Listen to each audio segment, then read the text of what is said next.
versículos 7 ao 15. Naum, capítulo 1, versículos 7 ao 15. Nós leremos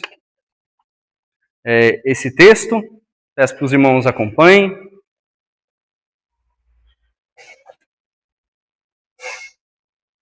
Peço para que possam deixar também sua Bíblia aberta para acompanhar, para anotar, para olhar.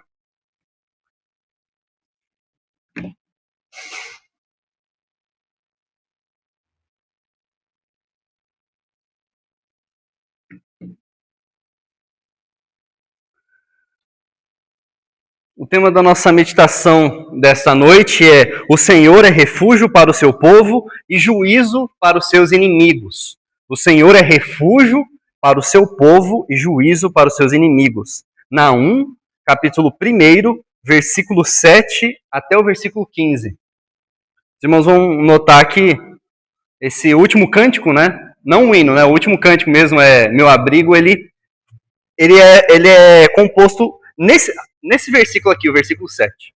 Por isso que nós cantamos hoje.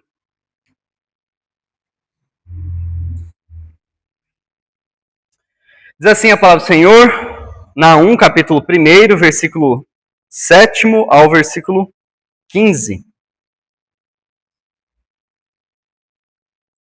Acompanhe a leitura, a minha versão é NAA, bem parecida, só algumas palavras difíceis eles colocaram mais palatáveis para nós.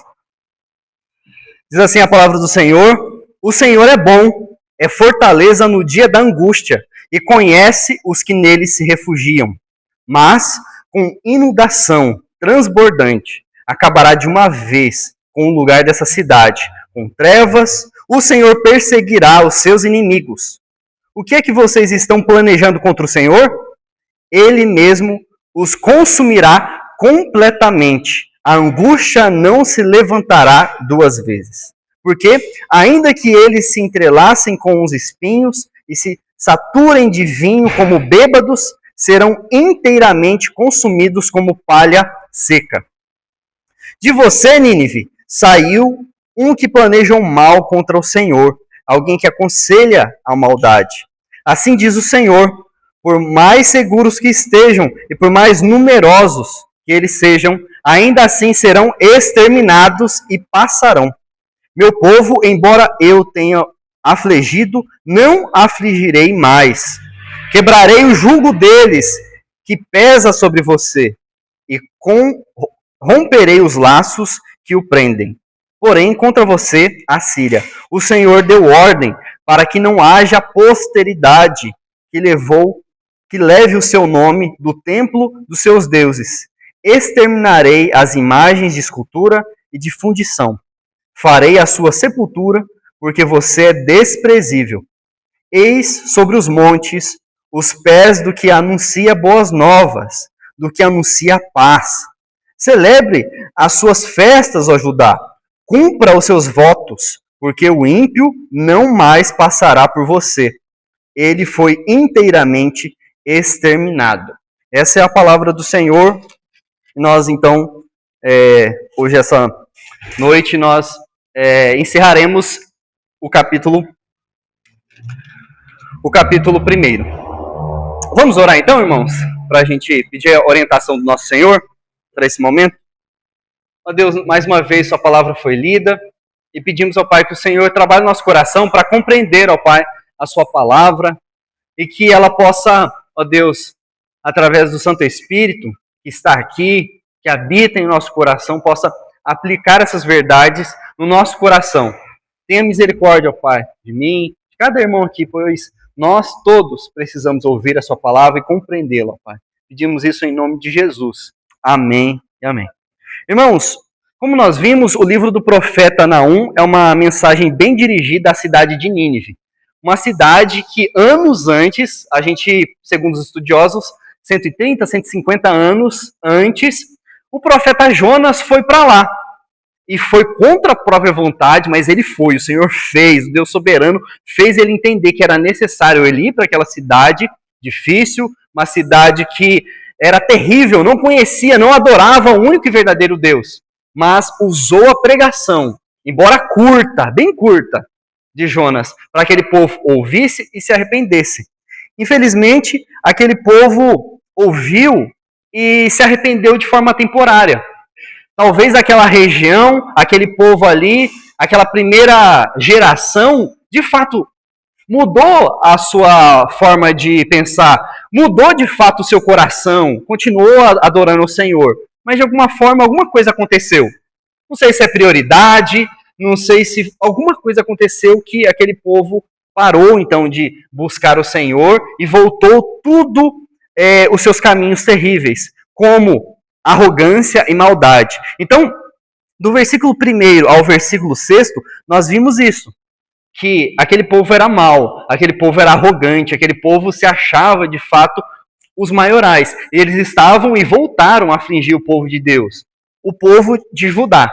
Aqui nesse exato momento, Israel, o reino do norte, já havia sido destruído, não existia. Agora era somente o povo de Judá, ainda algum povo ainda, tinha um pouco de rei ali, né? Algum rei ali.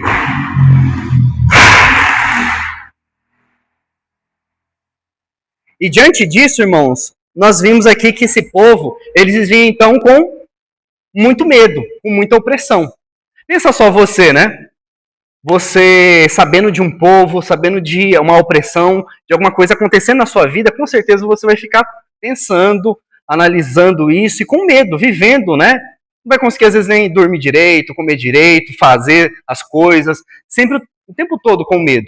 E aquele povo ele estava vivendo dessa forma, com insegurança, totalmente aquele sentimento. Então parecia que a injustiça havia vencido. Parece que Deus estava em silêncio. Eles estavam vivendo ali naquele momento e parece que não tinha mais escapatória para eles, não tinha mais saída para eles. E é nesse cenário que Naum proclama uma palavra dupla. Ele chega no povo, então, e ele proclama, dizendo: juízo para os arrogantes e consolo para os fiéis. É isso que é o resumo dessa parte aqui, que nós vemos do versículo 7 ao 14, ao 15, onde Deus ele fala que os arrogantes serão condenados e os fiéis serão consolados. O Senhor consolará, o Senhor acalmará o coração. E por isso que nós cantamos essa canção, né? O Senhor é bom em momentos de angústia, o Senhor está comigo, o Senhor é minha rocha, para quem eu temerei. Ou seja, o Senhor agora está usando esse profeta para lembrar o povo dele de que ele continua sendo Deus. Ele não é um Deus apenas de longe, mas é um Deus também de perto. É um Deus também que está próximo, um Deus que está vendo, e no momento certo ele virá com a justiça e ele virá com um consolo, que é a paz que excede todo entendimento. É isso que a Bíblia diz, né? Uma paz, que a paz de Deus excede todo entendimento. Então, é isso que Naum, aqui do versículo 7 ao 15, declara claramente para a gente, dizendo: existe apenas dois grupos. Os que confiam no Senhor, porque entendem que nele é o refúgio verdadeiro, que nele são cuidados, e existe um outro grupo, que é resistente a ele, e que o juízo será inevitável. Então, o objetivo desse sermão, dessa meditação, essa noite, irmãos, é mostrar que Deus julga o mal também, e ele preserva o servo, ele preserva o povo. E que essa verdade possa moldar a nossa confiança e a nossa vida diante do Senhor. O Senhor, ele preserva o justo. Ele preserva aqueles que derramam a sua vida, os seus caminhos, procuram conhecer a Cristo, procuram saber e seguir as palavras do Senhor, do Salvador. E os arrogantes, ele de fato, ele destrói. O coração altivo, ele destrói. Então eu tenho 2 pontos que eu vejo nesse texto, tá bom? 2 pontos apenas. E o primeiro ponto é: o Senhor é refúgio seguro para os que confiam nele. Versículo 7 ao 8. Olha só. O Senhor é bom, é fortaleza no dia da angústia e conhece os que nele se refugiam. Mas, com inundação transbordante, acabará de uma vez como o lugar dessa cidade. Com trevas, o Senhor perseguirá os seus inimigos. Então, esse versículo aqui é fantástico mesmo. É um conforto para o momento que você está na sua angústia. É um conforto para você, como cristão, como homem, como mulher do Senhor, olhar e analisar isso, que o Senhor, ele conhece, ele sabe quem são, ele sabe pelo nome, ele conhece aqueles que refugiam-se nele. Olha, o Senhor é bom, ele está lembrando, Naum está dizendo assim, Naum, até o significado do nome Naum é essa ideia de consolo. Porque ele já está mostrando, já como profeta, que Deus vai consolar o povo. Então ele está lembrando, olha, não se esqueça do Deus da aliança. Aqui você vê que é Senhor, né? Senhor com letras todas maiúsculas, ou seja, é Yahvé, Jeová, o nome de Deus que a gente não sabe pronunciar, ou seja, é o nome do pacto, é o nome da aliança. Nós não podemos esquecer isso, irmãos. Que a partir do batismo, a partir do momento que você se torna um membro de uma igreja, que é batizado, que confessa que crê somente em Jesus Cristo, você está dentro do pacto. O pacto com Cristo, com o Senhor. E esse Deus, ele lembra a gente constantemente. Seja no domingo à noite, seja em qualquer momento, às vezes até pelo celular. Não sei, alguém falando para você, ó, não se esqueça. Deus é bom, é fortaleza no dia da angústia e conhece os que nele se refugiam. Então, essas são as 3 verdades que nós encontramos aqui. Primeiramente é que Deus é bom. A sua essência não muda. A essência do Senhor, da bondade do Senhor para os seus filhos, para aqueles que foram selados pelo Espírito Santo, que têm o Espírito Santo, que confessaram Cristo Jesus, é a mesma da bondade. Não muda. O Senhor não muda, e mesmo em momentos difíceis. A segunda coisa que o texto mostra também para nós é que ele, como vimos, fortaleza. E essa ideia da fortaleza é um lugar seguro, né? É uma coisa tranquila para a gente compreender isso, né? Eu vou visitar uma fortaleza, eu vou ver uma fortaleza abandonada, a gente entende o porquê, qual foi o motivo de construírem, fazerem aquilo lá. Então, é um lugar seguro onde tudo ao redor, que parece que vai desabar, mas ele está firme. Então vai desabar, mas eu sei que na fortaleza não vai desabar. A fortaleza ela foi feita, podemos assim dizer, nos termos bíblicos, na rocha, feita na rocha, que é Cristo Jesus. Então aquele que está com a sua vida, com a sua prioridade em Cristo Jesus na rocha, entende isso e não pode esquecer. O Senhor nos lembra. E a terceira coisa que fala também é que ele conhece o que neles se refugiam. Ele não apenas sabe, mas ele mantém relacionamento pessoal com eles. O Senhor, ele conhece, sabe seu nome, sabe o que você está passando. Ele é bom, ele é um Senhor. Essa é a primeira coisa que o texto, de forma expositiva, nós vemos ele anunciando. E no versículo 8, mostra um contraste. Olha só, pode deixar aberto aí, que é bom você anotar, olhar.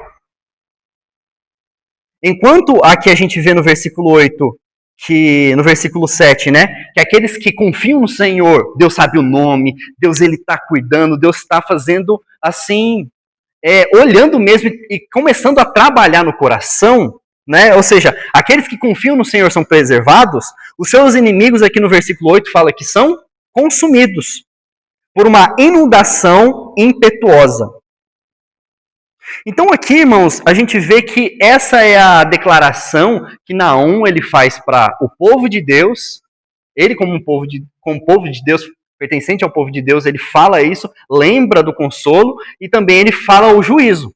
Ou seja, a Nínive ouviu o evangelho, Nínive teve um momento de mudança. Deus demorou mais de 100 anos com a sua misericórdia, porque é um Deus misericordioso. Mas, no momento certo, ele falou, agora basta. Nosso Deus é um Deus, então, que nós vemos, irmãos, que ele não deixa o pecado impune. É um Deus sério. É um Deus que não deixa assim, você falar assim, não, pode continuar aí pecando, não tem problema. Deus é amor, né? Deus, como a gente viu em algumas meditações anteriores, a gente não pode esquecer que Deus é amor. Isso é amor. Mas o Senhor também ele é justiça, o Senhor também é um Deus que não deixa impune o pecado. Então, como filhos de Deus, como filhas de Deus, nós precisamos lembrar, sondar isso no nosso coração constantemente para mudar a nossa vida. Entender que o Senhor é um Deus que cobra, é um Deus que é santo E se ele é santo, ele requer também de seus filhos santidade, ok? Segundo as pesquisas que eu estava fazendo, irmãos, com arqueólogos e contexto bíblico, né? É interessante porque quando a gente observa isso daqui, no versículo 8, parece que ele está fazendo uma metáfora, né? Vão ser inundados e tal. Mas, segundo os registros antigos, mostra que, de fato, uma das formas que a Babilônia, que de fato destruiu a Síria, eles se aproveitaram da oportunidade que a Nínive era próxima ao rio. E aí houve uma inundação na cidade, onde os muros quebraram, racharam, e assim os babilônicos conseguiram entrar. Então, de certa forma, a gente vê então que Deus ele está falando, olha, de fato Nínive será destruído com essa inundação transbordante e acabará de uma vez por essa cidade. E aí eu pesquisando eu vi isso, eu falei, poxa, de fato, né? Mais uma vez, é claro que a gente não precisa da arqueologia, a gente não precisa de nada disso para comprovar que o Senhor nosso Deus ele é real, que a Bíblia, o que a Bíblia fala é real. Mas eu achei interessante, né? Observar que até um dado histórico diz que uma das formas de Nínive ter sido conquistada pelos babilônicos foi dessa forma de inundação. Então, o que a gente vê aqui, irmãos? Que o conhecimento de Deus sobre o seu povo é um conhecimento, como eu disse, da aliança. Um cuidado soberano e pessoal. Deus é soberano, Ele cuida, Ele vê tudo que você precisa. E, ao mesmo tempo, Ele não só dá para o povo, mas Ele também tem um cuidado especial com você. Deus também é um Deus pessoal, Ele se relaciona com você, Ele quer intimidade com você. Por isso você deve orar, por isso você deve clamar, por isso você deve buscar o Senhor. Porque o Senhor, no domingo, que é o dia que nós separamos em comunidade para lembrar da ressurreição de Cristo, para ter esse dia mais focado em Cristo Jesus, a gente consegue então ter essa comunhão. E aqui nós recebemos as bênçãos de forma coletiva, né? De forma coletiva, as bênçãos do Senhor. Mas também não podemos esquecer que Deus é um Deus pessoal. Ele está constantemente também querendo relacionamento com você. Hoje nós estamos em comunidade. Amanhã é você, com sua esposa, com seus pais, ou você e Deus. É isso que o Senhor ele quer também. Então, outra coisa que o texto aponta para nós também é que Deus não promete a ausência de angústia, mas afirma que no dia da angústia, Deus é o refúgio. Então Deus ele fala assim, olha, infelizmente vocês vão passar por dificuldades. Jesus é muito claro e Jesus é muito honesto. Enquanto eu não voltar, vocês passarão dificuldades, né? Vamos dizer assim, nessa minha tradução, né? Vocês vão passar por dificuldade enquanto eu não voltar, mas tem de bom ânimo, eu sou refúgio, eu estou com vocês todos os dias.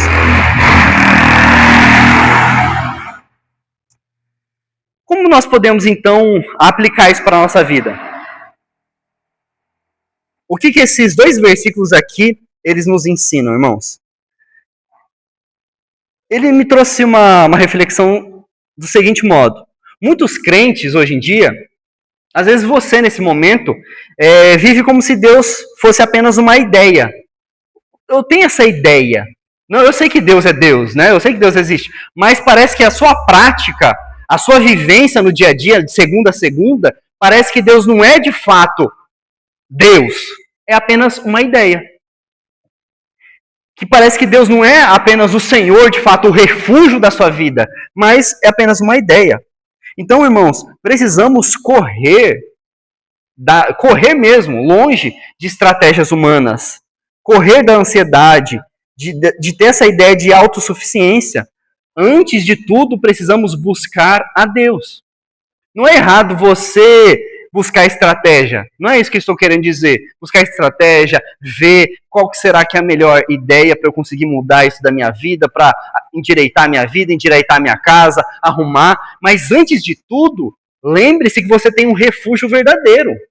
Busque esse refúgio verdadeiro. Vá a esse Senhor. Não se esqueça dele.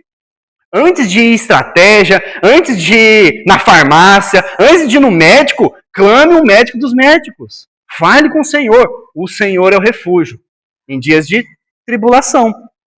Não temerei, como o cântico diz, né? Não temerei. Então, busque ao Senhor. O texto nos chama a perguntar. Onde nós temos buscado a segurança?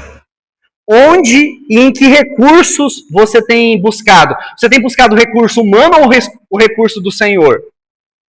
O que você tem colocado como prioridade na sua vida? Nossa segurança ou nossa confiança está na estabilidade da sua vida hoje ou está no caráter de Deus? O que realmente te ajuda nesses momentos? Nós precisamos lembrar que a igreja é chamada a descansar em Deus, mesmo quando o cenário parece ameaçador, pareça que realmente vai ser destruído, porque é o Senhor que nos sustenta, o Senhor que nos ajuda. Então, a primeira coisa que nós vemos aqui nesse texto é isso, irmãos. O Senhor é o refúgio seguro para aqueles que nele confiam. E a segunda e última ideia que nós observamos aqui no texto é: o Senhor anuncia o fim do opressor e a libertação do seu povo. O Senhor anuncia o fim do opressor e a libertação do seu povo. Versículo 9 ao versículo 15 tem essa ideia aqui que nós observamos. Bem, os versículos seguintes, irmãos, vão mostrar os planos dos inimigos. A gente vê aqui, ó, que o próprio Deus, ele fala, ele conhece, ele é soberano, ele diz assim: o que é que vocês estão planejando contra o Senhor? Ele mesmo os consumirá completamente. A angústia não se levantará duas vezes. Vocês estão pensando o quê? Vocês estão achando que vocês são mais espertos? Que vocês são maiores? Que vocês são maiores que o Senhor? Não! Então, os versículos seguintes anunciam que os planos dos inimigos contra o Senhor não prosperarão. Então, Deus ele já está falando para o povo dele, para o povo da aliança, mas também ele está anunciando àquele povo que se achava grandioso, aquele povo que era uma nação, a potência, dizendo assim: olha, Deus ele já sabe. Não é à toa que o salmista ele fala que Deus ele tem um conhecimento, antes da palavra vir na nossa boca, o Senhor já sabe de tudo. E será que o Senhor não é poderoso para saber do inimigo dele? É claro que o Senhor sabe. Então, ele está dizendo assim, ó, vocês cairão. Eu sei exatamente o que vai acontecer. Então, a Síria parecia, irmãos, invencível. Invencível. Mas Deus declara o seu fim, dizendo assim, é certo. Da mesma forma que a gente vê, irmãos, diante do pecado, diante da morte. A morte, o pecado, a maldade humana, a maldade na cidade, a maldade que hoje está sendo cultuada, que está sendo adorada, por isso que a cidade está tão movimentada hoje, é de fato isso. Uma hora ela acabará.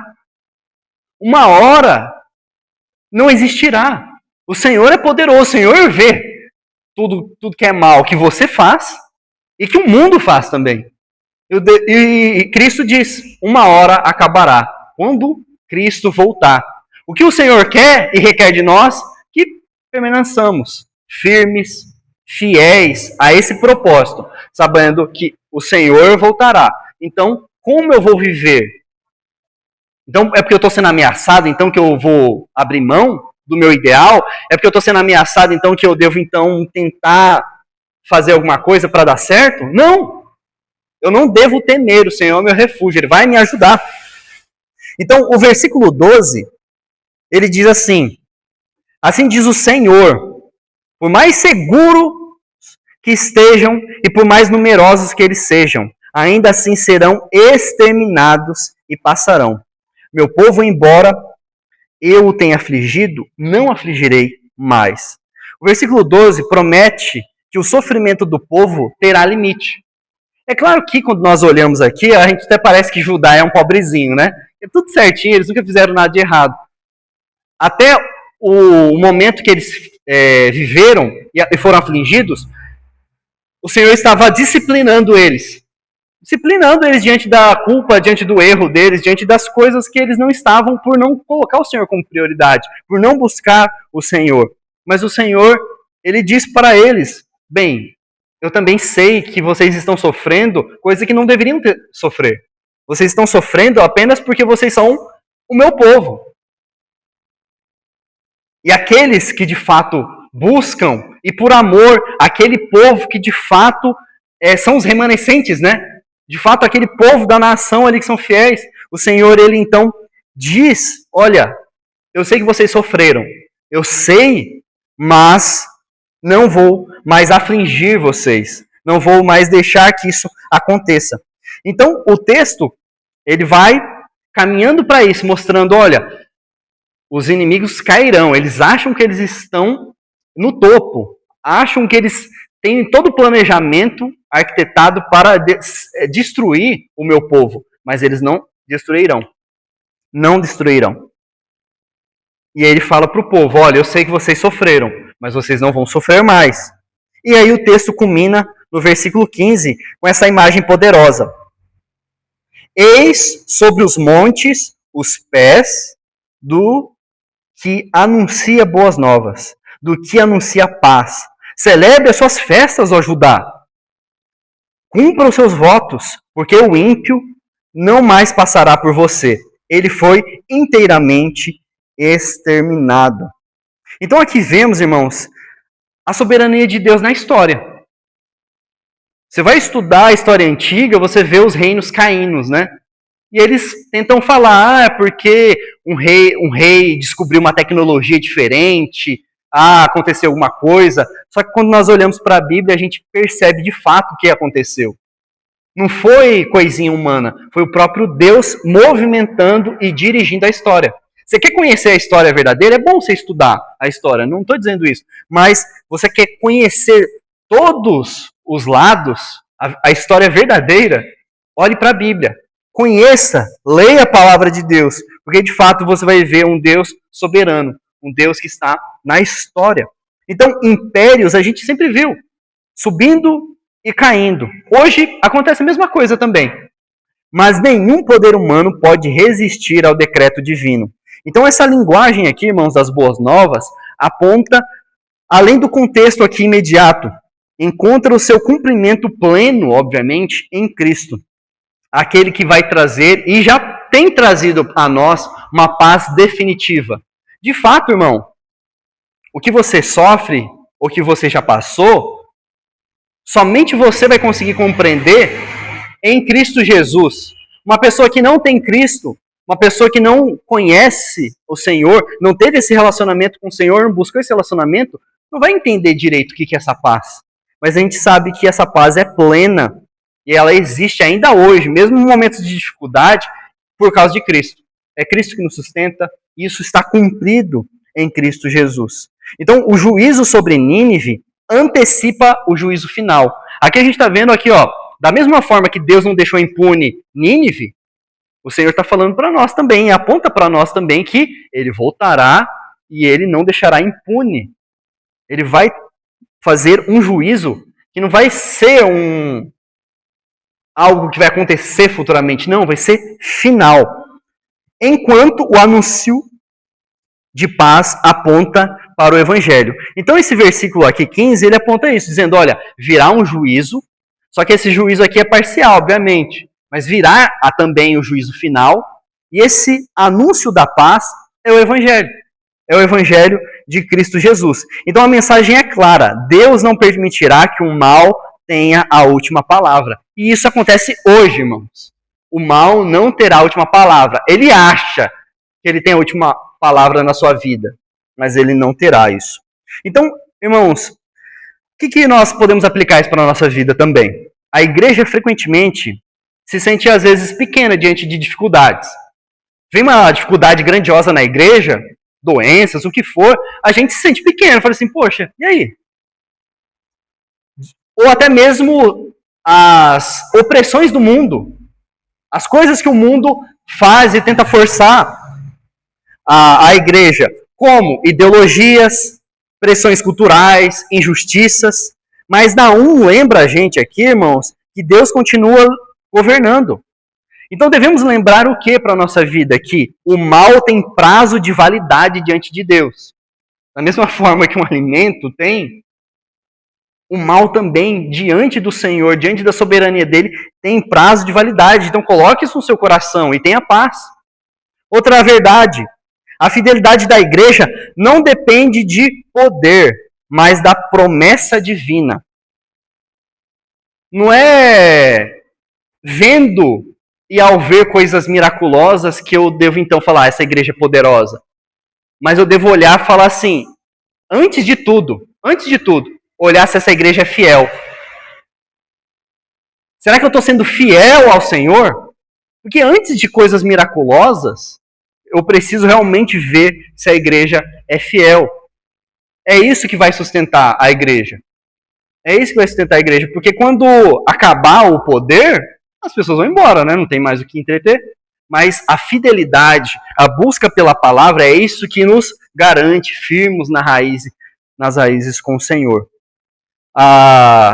Essa ideia do poder, a gente precisa ser bem claro com isso, irmãos, diante de tudo. Eu não estou nem falando milagres, enganações. Não estou falando disso não, estou falando de coisas até reais que você pode ver. A gente tem que lembrar do que Jesus fala para os seus discípulos, explicando para eles e falando para o povo ali, dizendo que nos últimos dias, e que até na época dos discípulos aconteciam que pessoas faziam coisas extraordinárias. Mas o Senhor Jesus, ele fala, essas pessoas que fizeram coisas extraordinárias, usaram o meu nome, elas não entrarão no reino de Deus. E por que isso é possível? A gente não sabe. Mas o que de fato o Senhor, ele quer, ele requer, antes de poder, antes de qualquer fato extraordinário que possa acontecer na sua vida, é fidelidade. Se você é fiel, de fato, a Ele, se você busca a Ele, se você não é legalista, se você não tem uma fé fraca, uma fé mentirosa, não uma fé verdadeira, de arrependimento, de mudança de vida e de mente. E a última ideia é: somos chamados a viver como portadores das boas novas, anunciando esperança em meio ao caos. Então, você tem vivido como alguém que já recebeu as boas novas da vitória? Cristo voltará, irmãos. E é isso que a igreja deve olhar. Diante das dificuldades, nós como crentes, nós como filhos do Senhor, a gente não deve chegar e ver alguém reclamando e falando, vê como está o Brasil, vê como está o mundo, e a gente falar assim, é verdade, está ruim, está mal a pior, e é isso mesmo, é só choro e ranger de dente. Não, o nosso papel como filhos do Senhor é apresentar a paz. O desespero, qualquer um apresenta, mas a paz, a notícia, a alegria é somente o cristão, somente no evangelho. Então essa pessoa ela está mostrando, está agonizando, está falando sobre várias coisas, diz para ela, de fato, é verdade, isso acontece. Mas existe uma paz que excede todo o entendimento. Existe algo que é superior e que você só conhecerá se você experimentar Jesus Cristo. Conhecer o Salvador, Jesus Cristo. A igreja é chamada para isso. Não para concordar com o mundo, não para concordar que está difícil, não é para reclamar, é para falar quem é Cristo, anunciar as boas novas. Por isso ele fala, né, assim como outros profetas dizendo assim, quão formosos são os pés daqueles que anunciam a verdade, o evangelho, as boas novas, a notícia verdadeira. Então, como crentes, irmãos, nós precisamos lembrar disso. Pelo fato de a gente viver no mundo e ter a nossa rotina, constantemente a gente acaba pecando nisso, né? Mas a palavra nos lembra. Não se misture com o mundo. Seja um portador das boas novas em Cristo Jesus. Somente em Cristo, irmãos, o refúgio, ou o nosso refúgio, é verdadeiro, é perfeito. E a certeza de que o juízo contra o pecado, ele foi tratado na cruz. De fato, a gente tem que apresentar esses dois lados, a boa e a má notícia, dizendo assim, olha, é mal, o pecado, a maldade será impune. Mas há uma solução em Cristo Jesus. Crer nele, se arrepender, saber que ele remiu através da cruz, com o seu sangue, com o seu corpo, o meu pecado, o seu pecado. Então eu não sou melhor que vocês. Ninguém é melhor que ninguém. Porque nós estamos em Cristo Jesus. E nós não sofreremos a condenação. Maldito agora aquele que virá ou verá o juízo do Senhor, mas não foi comprado pelo sangue de Jesus Cristo. Não entendeu, não se arrependeu. Então nós precisamos anunciar o Evangelho. Sabendo que Jesus voltará e sabendo que, de fato, o Senhor, ele virá condenar o mal, condenar as tristezas, mas o Senhor, em Cristo Jesus, nos cuidará se, de fato, nós derramarmos nosso coração perante Ele. Que o Senhor Trabalhe isso no nosso coração. Que possamos lembrar nessa semana, durante a semana, isso. Que nós somos portadores, né? Somos proclamadores. E proclamadores não da má notícia, tá? Da boa notícia da graça de Deus. Vamos ter esse tempo então de oração? Vamos orar ao nosso Deus? Fale com o Senhor.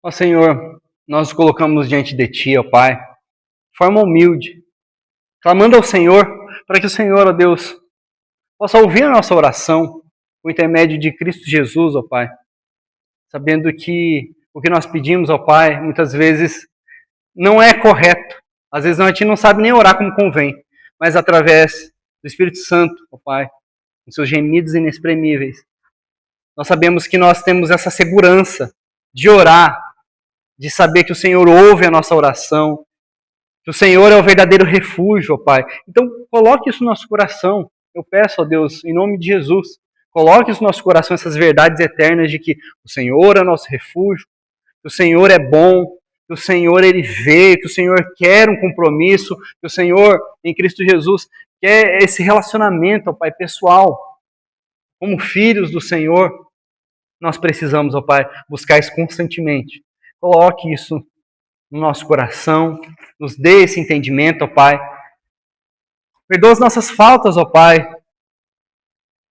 Nós sabemos, ó Deus, muitas vezes, e pela fé em Cristo Jesus, nós sabemos que nós não morreremos, ó Pai, não iremos para o inferno por causa de Cristo. Mas isso, às vezes, cega o nosso coração, cega, às vezes, a gente de se arrepender constantemente, de buscar o Senhor, de se arrepender, ó Pai, de anunciar isso para outras pessoas também. Ó Deus, tenha misericórdia. Que possamos ter esse alvo, ó Pai, de clamar ao Senhor, de saber que temos sempre um Deus maravilhoso, perfeito, santo, justo, que é o nosso refúgio em momentos de tribulação. E que, ó Deus, nós precisamos, como filhos do Senhor, anunciar as boas novas, clamar pelas almas perdidas, ó Pai, sabendo que se não fosse o Senhor, nós estaríamos também ali. Então, agradecemos o Senhor por tudo, ó Pai, por tudo que o Senhor tem feito na nossa vida e nessa igreja também, ó Pai. Continue cuidando dessas famílias, de cada irmão, ó Pai, que está aqui, que pertence a essa igreja, ó Pai, cada visitante, ó Deus, que sustente, ó Deus, porque nós necessitamos do Senhor em todo momento. Nós pedimos isso em nome de Jesus e agradecemos. Amém.